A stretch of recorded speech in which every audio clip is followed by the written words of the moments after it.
Good morning সুপ্রিয় বন্ধুরা। আজকে আমি আপনাদেরকে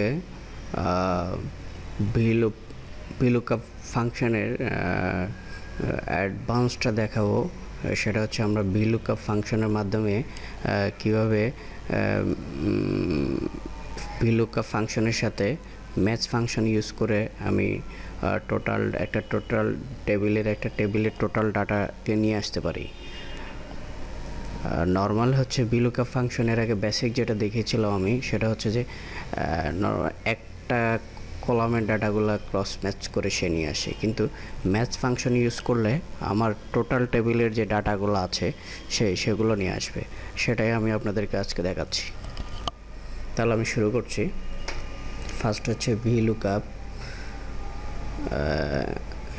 আমি তার আগে দেখিয়েছি এখানে হচ্ছে আমার একটা মেইন টেবিলটা, আর এই শিটে আবার হচ্ছে এই টেবিলের থেকে যে এই মোবাইল নাম্বার এগেনস্টে যে কাস্টমারের যে ডাটাগুলো আছে সেগুলো সে নিয়ে আসবে। তার জন্য আমি করছি ইকুয়াল টু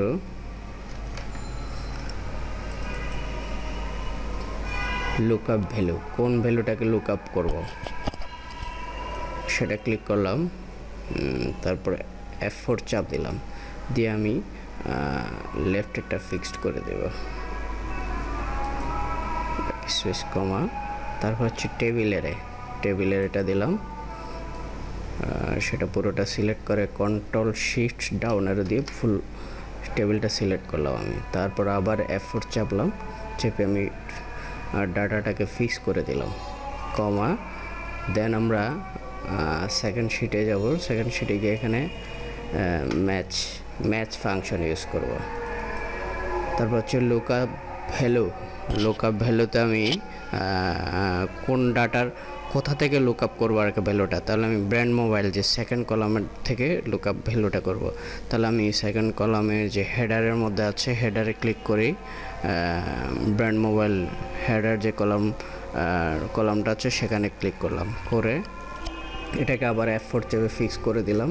তারপর আমি এর আগে করেছিলাম,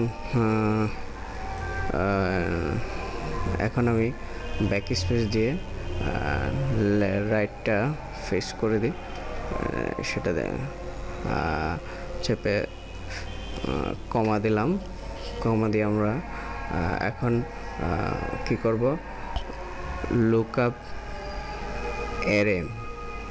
অ্যারে হচ্ছে ম্যাচ। এখন আমি যেখান থেকে লুকআপ করব ডাটাগুলো, সে ডাটার হেডারটা মানে আমি সিলেক্ট করে দেব। এই যে দেখুন,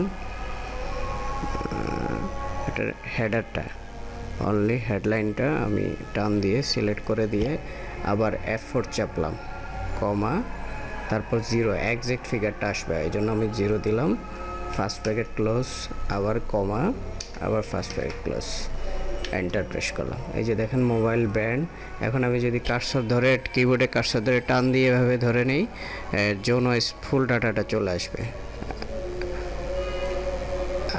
এই যে দেখুন, এখন আপনি ইচ্ছা করলে ক্রস চেক করে দেখতে পারেন।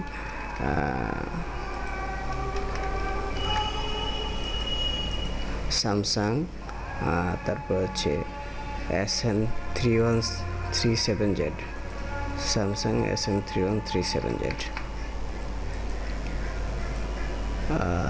থ্যাংক ইউ এভরিওয়ান সাথে থাকার জন্য।